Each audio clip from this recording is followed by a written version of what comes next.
সে ইচ্ছা হলে কথা বলে, আমি তার ইচ্ছার অপেক্ষায় থাকি। তখনই মনে হতো এই পৃথিবীর সবচেয়ে মূল্যহীন ব্যক্তি আমি।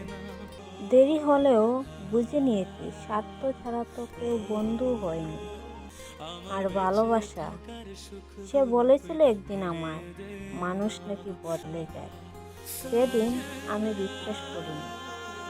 আজ সে তো নিজেই বদলে গিয়ে সেই দিনের কথা মনে করিয়ে দিল।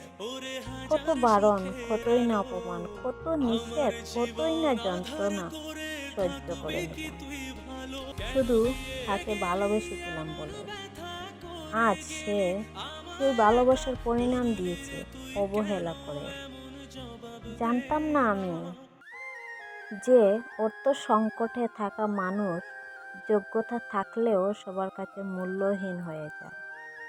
একসময় ভাবতাম ভালোবাসার মানুষটাকে ছেড়ে থাকতে পারবো না। আজ ধারে ছাড়াই তো আছি আমি বহুদিন।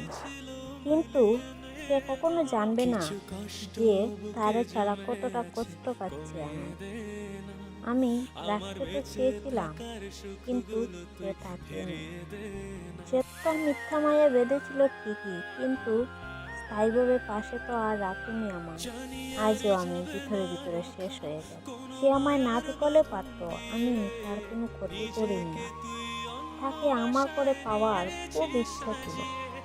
ইতিহাস সাক্ষী আছে, যে মায়ায় জড়িয়ে গেছে সে আর সেখান থেকে কোনোদিন বেরোতে পারেনি। সে আমার প্রেম ছিল না, আমার মায়ার জড়ানো একটা ভালোবাসা।